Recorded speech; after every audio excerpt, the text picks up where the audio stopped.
नमस्ते बच्चों, कक्षा 8 विषय गणित और प्रश्नावली है 15.1। उसके जो बाकी क्वेश्चन है वो तो अपने पिछली वीडियो में कर चुके हैं और उसका जो एक क्वेश्चन था वो ग्राफ बनाने वाला 5वां क्वेश्चन।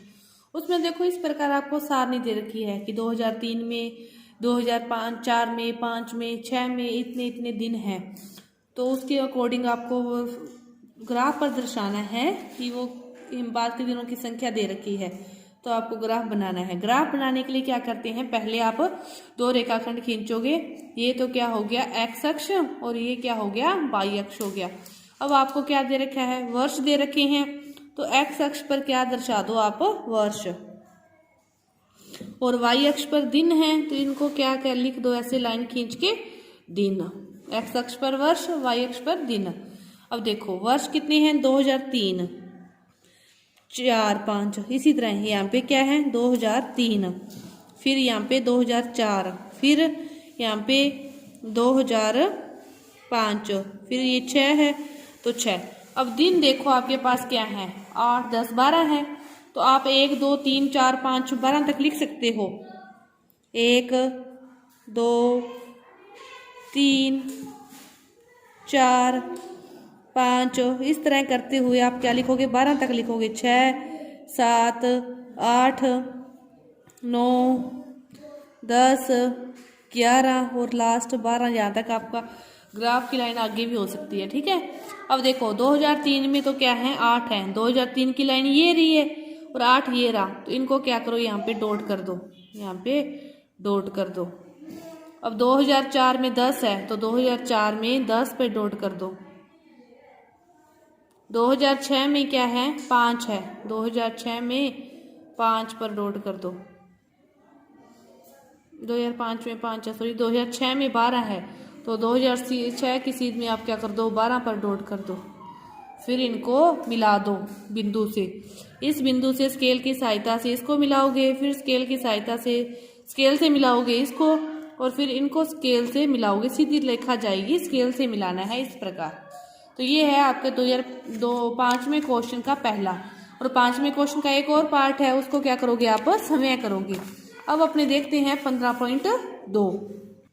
देखो 15.2 में पहला जो क्वेश्चन है उसमें इस प्रकार आपको निर्देशांक दे रखे हैं और उनको क्या करना है, ग्राफ पर दर्शाना है।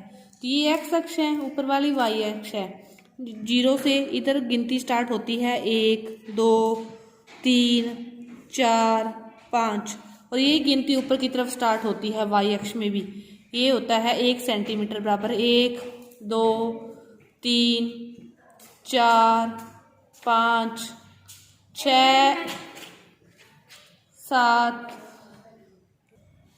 अब देखो कि ए है वो क्या है, 4, 0। जो पहला होता है ना, ये होता है एक्स का निर्देशांक और बाद वाला होता है वाई का निर्देशांक।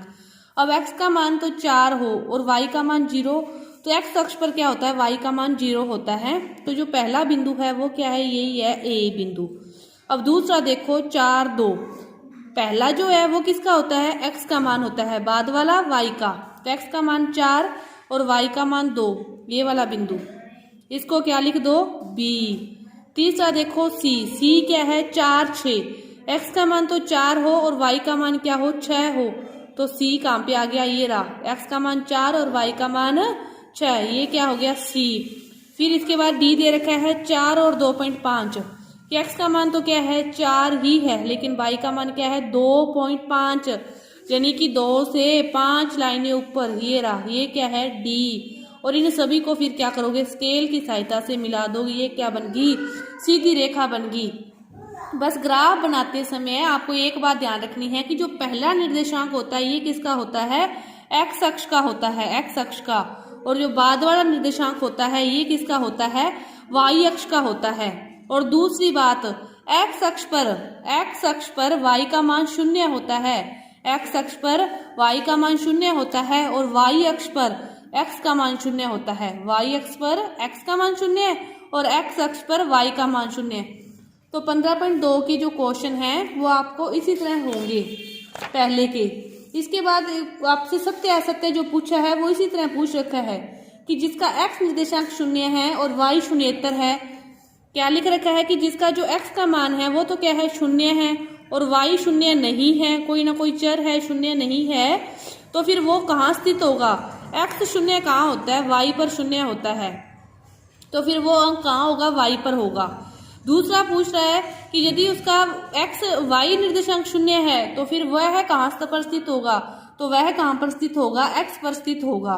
और जो पहले के बाकी क्वेश्चन है वो आपके इसी तरह हैं, और एक जो क्वेश्चन दे रखा है वो आपको ग्राफ बनाकर दे रखा है, ग्राफ है और इसमें क्या दे रखी है? आकृतियां दे रखी है इस प्रकार बनी हुई, और इनको नाम दे रखे हैं जैसे A B C D। तो आपसे क्या पूछ रहा है? वो आकृतियों के नाम पूछ रहा है। एक आकृति इस प्रकार है तो इसका नाम क्या हो गया? ABCD। दूसरी आकृति आपकी इस प्रकार है, यदि उसका नाम PQR है तो आप उसका नाम क्या लिख दोगे? PQR। क्या लिख दोगे उसका नाम? PQR। और यदि किसी आकृति का नाम कोई और है, जैसे देखो ये है, क्या है ये? ABCD ABCO, तो इस आकृति का नाम ABCO। PQRS PQRS, KLM KLM। तो इनके निर्देशांक लिखने हो तो K कहाँ पर है? ये रहा, तो इसका x निर्देशांक पहले लिखोगे। K का x निर्देशांक क्या है? 10 है, कोमा K की सीध में y पर कितना है? 5 है, 5 ब्रैकेट में। इसी तरह M पे पहले x कितना है? 10, कोमा, और M की सीध में y कितना है? 8, 10 8। इनके निर्देशांक लिखने हो तो पहले कौन सा लिखोगे? x वाला, और बाद में लिखोगे y वाला। और सत्य असत्य में देखो कि मूल बिंदु के निर्देशांक क्या हुए? 0 0 होते हैं। तो मूल बिंदु कौन सा होता है?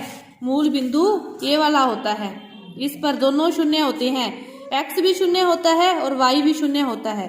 तो मूल बिंदु के निर्देशांक क्या होते हैं? 0 0 होते हैं। तो ये आपकी 15.2 प्रश्नावली है जो पूरी हुई। धन्यवाद।